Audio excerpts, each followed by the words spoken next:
Good afternoon, everyone.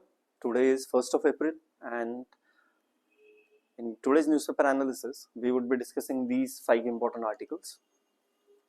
The first one is WTO MC14 conference. WTO is World Trade Organization, and MC14 stands for Ministerial Conference. जो highest decision making body होती है वो हर 2 साल में मिलती है. उनका 14 कॉन्फ्रेंस हुआ, उसका हम ओवरव्यू लेंगे. The second article that we are going to discuss is Energy Statistics India 2026 report. ये मॉस्पी का रिपोर्ट होता है. इसको हम इसलिए डिस्कस करेंगे so that we are on our toes, the data is on our fingertips कि कितना रिन्यूएबल एनर्जी सेक्टर किस ग्रोथ रेट से जा रहा है, व्हाट इज CAGR मतलब कंपाउंड एनुअल ग्रोथ रेट क्या है, ये 2-3 चीजें समझेंगे. फिर IMEX एक्सरसाइज जो है 2024 उसको समझेंगे. ये एक्सरसाइजेस जो है वो थोड़ा रेलेवेंट हो गए क्योंकि ईरान इजराइल वॉर जो चल रहा है, because of that all the military exercises have become relevant, specially those जिसमें किसी कैपेसिटी में इंडिया इन्वॉल्व है. The next article is about solid waste management 2026 rules, and the last one is from the domain of biodiversity. इसमें हम humpback whale जो है उसको जानेंगे. So before we get started, these are few announcements. First one is about GS Foundation match. This is full course meal. This is the thing that you should look for if you want to go from zero to hero. ये उन लोगों के लिए better suited है जो working professionals है, क्योंकि आप अपने चॉइस के हिसाब से जो 4 टाइम स्लॉट अवेलेबल है उसमें से कोई भी स्लॉट चूज कर सकते हो. एंड ये ऑनलाइन ऑफलाइन दोनों मोड में है. ये प्रीलिम्स पे MCQ सॉल्विंग कॉन्सेप्चुअल क्लैरिटी पे एम्फेसिस करता है, मेंस में आंसर राइटिंग एक्सप्रेशन आर्टिकुलेशन पे एम्फेसाइज करता है, and during your interview preparation that is interview guidance programme, इसमें आपके पर्सनैलिटी डेवलपमेंट में crucial role play कर रहा है. So for further details you can contact on the number mentioned on your screens.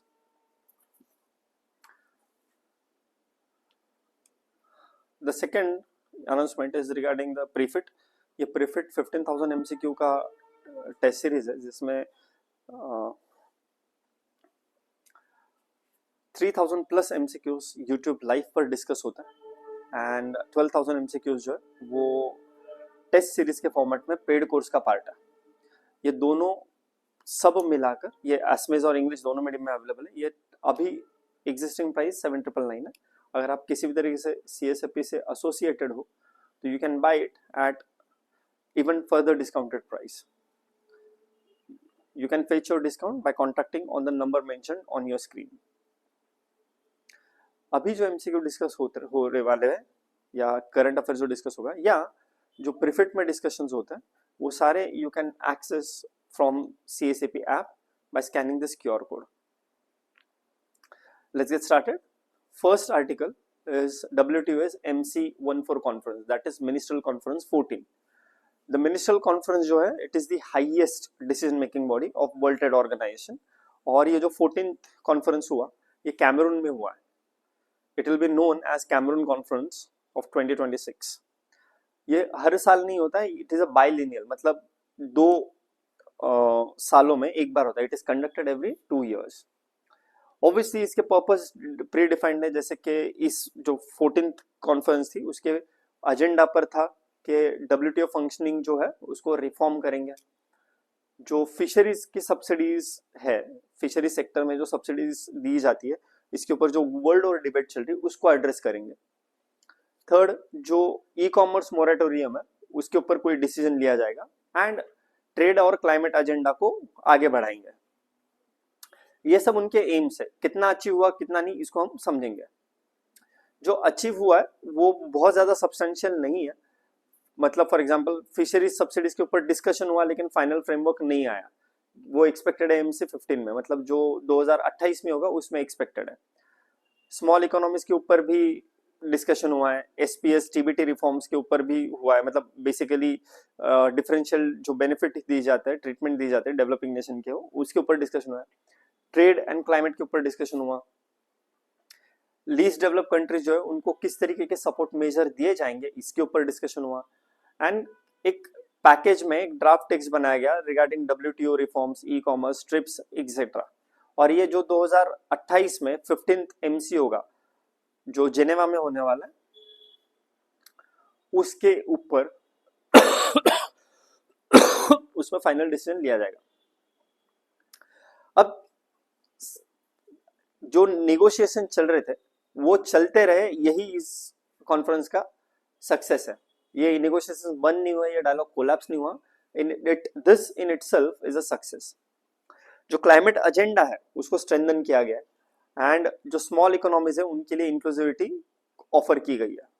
Working approach को थोड़ा और flexible किया गया। बेसिकली हमारे एग्जाम के पर्सपेक्टिव से, प्रीलिम्स के पर्सपेक्टिव से यहाँ पे दो चीजें इंपॉर्टेंट है। एक कि जो मिनिस्ट्रियल कॉन्फ्रेंस होती है वो हाईएस्ट डिसीजन मेकिंग बॉडी है और वो हर 2 साल में बनता है।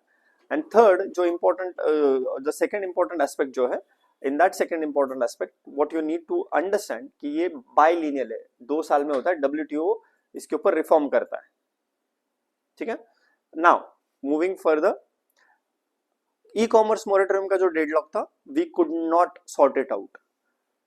ना ही ट्रिप्स का मोरेटोरियम एक्सटेंड हुआ, एग्रीकल्चरल जो निगोशिएशंस थे वो भी स्टॉल्ड हो गए, जो डिस्प्यूट सेटलमेंट रिफॉर्म्स थे वो भी अभी भी अनरिजॉल्व्ड है। So there are multiple things that have failed. जो इन्वेस्टमेंट फैसिलिटेशन होता है ना, that has been blocked. Why? Because India and South Africa has taken stance. So जितना प्रीलिम्स के पर्सपेक्टिव से इंपॉर्टेंट है वो हम देख चुके हैं। अब इसका सिग्निफिकेंस इसलिए है क्योंकि ग्लोबल ट्रेड जो है वो फ्रैगमेंटेड है, वो यूनिफाइड यूनिट की तरह काम नहीं कर रहा है। ये रिफ्लेक्ट होता है इन निगोशिएशन से। नॉर्थ साउथ में जो डिवाइड है वो हाईलाइट हो गया है एंड ये बहुत ज्यादा क्रिटिकल है digital trade and global supply chains को अगर आप आगे फर्दर स्ट्रेंथन करना चाहते हो। नाउ चैलेंजेस इसमें क्या आता है, कोई भी WTO MC जो होता है मिनिस्ट्रियल कॉन्फ्रेंस, उसमें कोई भी जब डिसीजन लेना होता है वो कंसेंसस बेस्ड है एंड उसकी वजह से डिसीजन में डिले होता है। फिर जियोपॉलिटिकल राइवलरीज है, जैसे कि किसी डिसीजन के ऊपर कंसेंसस बिल्डअप करना है तो चाइना और US का राइवलरी आ जाता है, global south versus global west का राइवलरी आ जाता है। और अगर कुछ सॉल्व करने के बाद if you come up to a point, कुछ इंप्लीमेंट करना चाहते हो, उसमें अगर डिस्प्यूट आ जाए तो उसको रिजॉल्व करने का जो मैकेनिज्म है, जो सिस्टम है, वो बहुत वीक है। डिजिटल इकोनॉमी के लिए जो रूल्स वो WTO ने मेंशन किए थे, जो फॉलो करता है, वो अब आउटडेटेड हो चुके हैं, बहुत पुराने हैं। टू कंक्लूड, जो मिनिस्ट्रियल कॉन्फ्रेंस 14 है, it just reflects a transitional WTO and this transitional WTO is still relevant but it is struggling. Why? क्योंकि कंसेंसस पैरालिसिस एग्जिस्ट करता है डिसीजन मेकिंग में, जियोपॉलिटिकल डिवाइड्स एग्जिस्ट कर रहा है।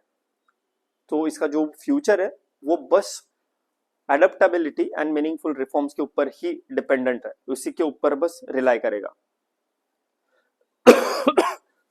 Let's move to the next article, but before that we'll solve these two MCQs. First one, the highest decision making body at WTO is A. General Council, B.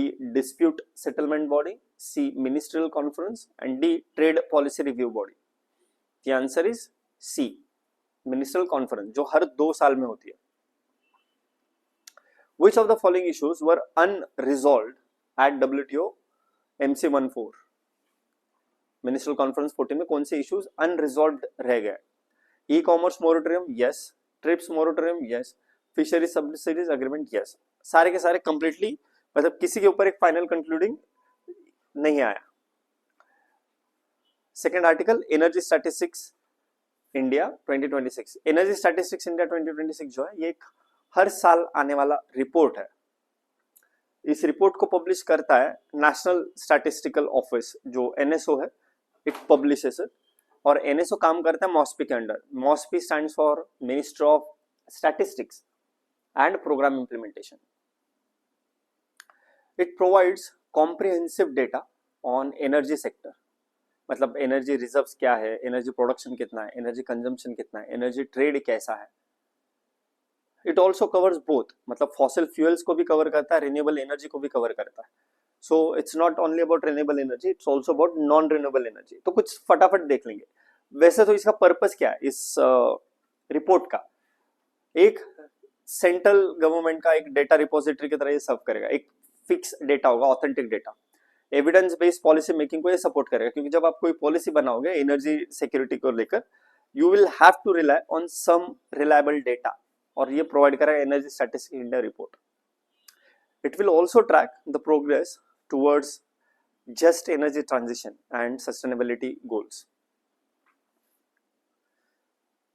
जो कुछ इस report में कुछ highlights हुए, first is जो TPS होता है, मतलब जो प्राइमरी एनर्जी सप्लाई होता है, वो बढ़ चुका है, ऑलमोस्ट 3% से इंक्रीज हुआ है। रिन्यूएबल एनर्जी पोटेंशियल जो है वो आज की स्थिति में लगभग 47 लाख मेगावाट है, और इसमें से लगभग 70% सिर्फ सोलर का है। तो it reflects how much positive impact the हर घर योजना and International Solar Alliance has made. Third, जो इंस्टॉल कैपेसिटी ग्रोथ है उसका CAGR जो है ना, that is 10.93%, that is compound annual growth rate, ये जो होता है वो लगभग 11% के आसपास है। 11% से अगर कोई एनर्जी सेक्टर, कोई भी एनर्जी का भी sector, for that matter economy का कोई भी सेक्टर अगर 11% से ग्रो कर रहा है ना, that is remarkable growth. Renewable energy जो है उसमें you see that every year there is has been a huge addition. Per capita consumption जो है तो वो इंक्रीज हो गया है, एफिशिएंसी गेन जो है वो भी बढ़ चुका है, मतलब ट्रांसपोर्ट के जो लॉसेस होते थे वो 22% से 17% पर आ गया। सो जो ट्रांसपोर्टेशन एंड लॉसेस जो होता है, जो कि व्हेन यू मेक, ये लॉसेस कब होता है, when the energy is generated at one place and it is transfer to some other place. तो इस जर्नी के दौरान हीट के फॉर्म में इलेक्ट्रिसिटी लॉस हो जाती है। सो जो नंबर ऑफ वैट्स लॉस्ट एक साल पहले तक 22% है, आज वो 17% पे आ गया। So there is a huge reduction of 5%। What you save is what you gain. 5%, it is as good as increasing energy electricity generation capacity by 5%। आज भी एनर्जी प्रोफाइल में कोल डोमिनेट कर रहा है, still it is a primary sector, primary source of electricity generation. Financial growth के perspective से देखोगे तो जो क्रेडिट जो था लगभग 1600 करोड़ के आसपास का जो हुआ करता था, that has increased to 10,000 crore, almost 7 times growth. Now, this report has also highlighted certain positive trends. First and foremost, जो renewable growth है, that has become a very strong. जैसे मैंने अभी थोड़ी देर पहले डिस्कस किया कि 47 लाख मेगावाट का जो इलेक्ट्रिसिटी जनरेशन है उसमें 71% is solar. Massive solar expansion, which is a testament to the success of International Solar Alliance. It is testament to all the solar related schemes, for example Kusum योजना है, उसका ये सक्सेस का ये एग्जाम्पल है। Second, improved efficiency, it's also positive trend, from 22 to 17% reduce हो जाना टी&डी losses. Third, rising investment, 1600 crore से 10,500 करोड़ के आसपास इन्वेस्टमेंट राइज हो गया, it's a positive trend. And fourth, better data transparency. जब ये डेटा बना रहा है, ये बना रहा है statistical office which is under ministry of statistics and programme implementation. So MoSPI के अंडर अगर कोई इंस्टीट्यूशन काम कर रहा है तो it whatever data it is creating, it acts like a benchmark data, जिसके बेसिस पर पॉलिसी फॉर्मुलेशन होता है। हर स्टेट का पॉलिसी फॉर्मुलेशन एनर्जी ट्रांजिशन और जस्ट एनर्जी ट्रांजिशन, ये पॉलिसी मेकिंग के लिए जो डेटाबेस चाहिए उसका ये काम ये करता है। Now challenges, like I mentioned before, still we are heavily coal dependent. So coal dependence जितना ज्यादा होगा उतना decarbonization का effort स्लो डाउन होगा। अब इलेक्ट्रिसिटी जनरेशन में there is a regional imbalance, meaning renewable energy sector जो है, उस रिन्यूएबल एनर्जी जनरेशन जो उसका 70% of renewable energy is in within few handful states. For example, अगर आप सोलर एनर्जी करना चाहते हो तो you need open spaces. Gujarat, Rajasthan, coastal regions, they play certain role. Wind energy चाहते हो तो it has to happen in the valleys और कोस्टल बेल्ट्स, राइट। तो ईस्टर्न इंडिया उस केस में थोड़ा पीछे रह जाता है। एनर्जी डिमांड राइज हो रहा है, देन स्टिल 22 से 17% भी अगर टीएनडी लॉसेस रिड्यूस हो चुके हैं, but still 17% is a huge loss. Okay, let's solve first MCQ. Energy Statistics India is released by whom?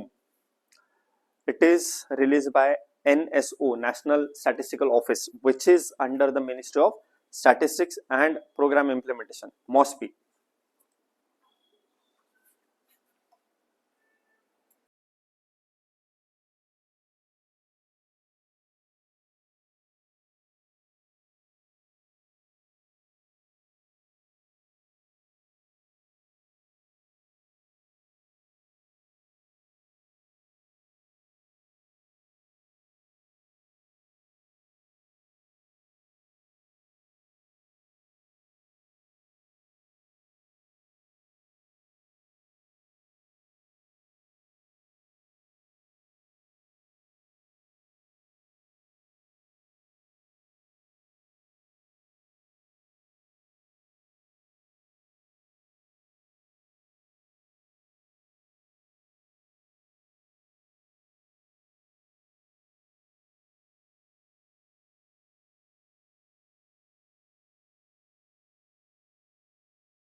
Regional maritime cooperation को इंडियन ओशन रीजन के बीच में स्ट्रेंथन करना होता है.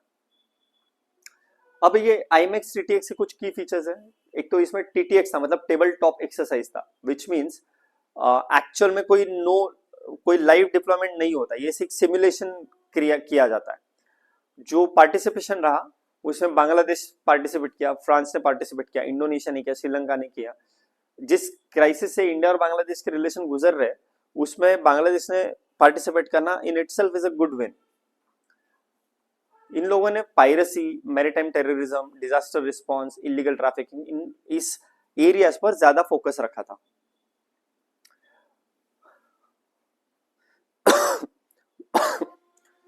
वॉर गेमिंग का एनवायरनमेंट प्रोवाइड किया गया और इसमें आईओएनएस में मतलब इंडिया ने लीडरशिप रोल किया क्योंकि currently India is the chairperson. Simple है इसके सिग्निफिकेंस. ये मैरीटाइम सिक्योरिटी को स्ट्रेंथन करता है. सागर विजन जो है इंडिया का, security and growth for all in the region, को प्रमोट करता है.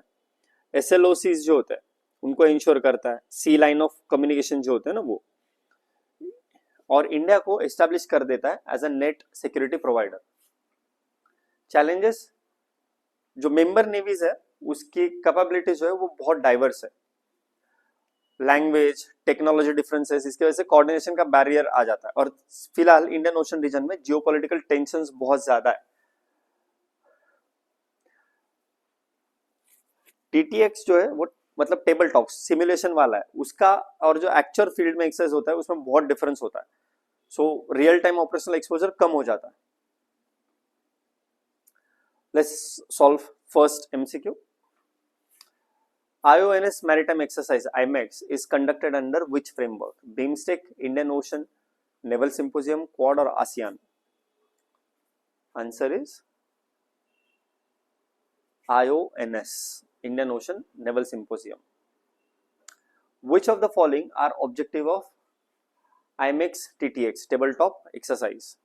First, combat piracy, yes. Improve maritime coordination, yes. Conduct live missile testing, no. Answer is B, 1 and 2 only.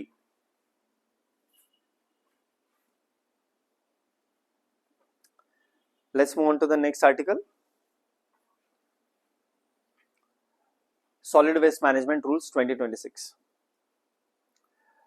Ministry of Environment, Forest and Climate Change ने इन rules को recently update किया है.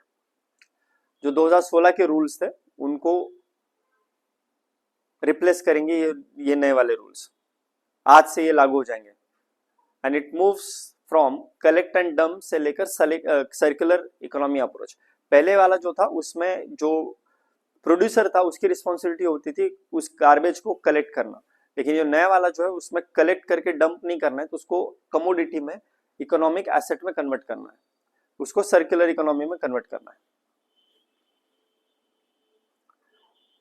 Achieve करना है इसको, मतलब एम उसका है to achieve zero waste to landfill. Scientific waste management करनी है, इंश्योर है। फिर रिसाइकलिंग, रीयूज, रिसोर्स रिकवरी, इसको प्रमोट करना है। एंड अकाउंटेबिलिटी जो होती है वेस्ट जनरेटर्स की, उसको और मजबूत करना है। इसमें अब सेग्रीगेशन जो होगा वो 4 स्ट्रीम होगा। पहले वेट ड्राई होता था, अब 4 तरीके में होगा। First is wet waste, that is organic one. Dry waste जो रिसाइकलेबल्स हो गए। फिर सैनिटरी वेस्ट होगा। एंड फोर्थ होगा स्पेशल केयर वेस्ट, जिसमें डोमेस्टिक हजार्डस एलिमेंट चले जाएंगे।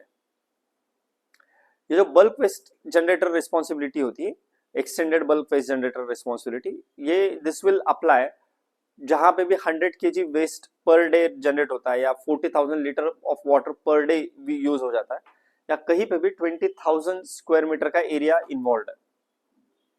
और जो मैक्सिमम प्रोसेस होंगी वो वेस्ट ऑन साइट की होगी। इसका डिजिटल गवर्नेंस किया जाएगा। एंड पोल्यूटर स्पेस प्रिंसिपल जो होगा वो भी डिप्लॉय होगा, मतलब जो पोल्यूशन कर रहा है उसको पे करना पड़ेगा, उसका कॉम्पेंसेशन। फिर they can you refuse derived fuel, RDF जिसे कहा जाता है, उसका यूसेज 5% से 15% इन इंडस्ट्रीज में बढ़ चुका है, मतलब बढ़ाना है, सॉरी। लैंडफिल रेस्ट्रिक्शंस डाल दी गई, जो इनर्ट है या जो नॉन रिसाइकेबल लेबल वेस्ट है सिर्फ उसी को आप लैंडफिल कर सकते हो। मैंडेटरी बायोमाइनिंग करनी होगी लीगेसी डंप की। फिर there are some special regional provisions, like जो फ्रजाइल एरियाज है उसमें टूरिस्ट फीस देना होगा। Hills, island, regulated waste inflow में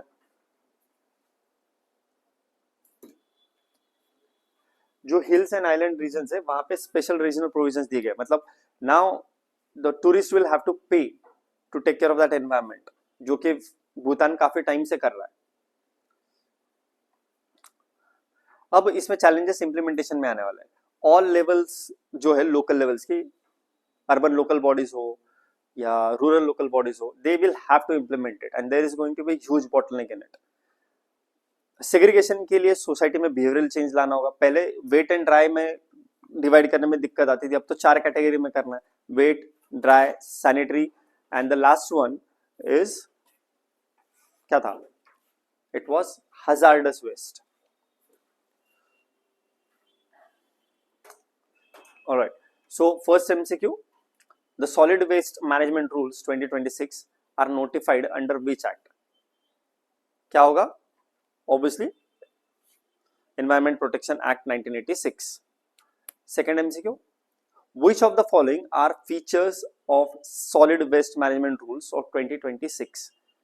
First, mandatory four-stream waste regeneration, segregation, correct.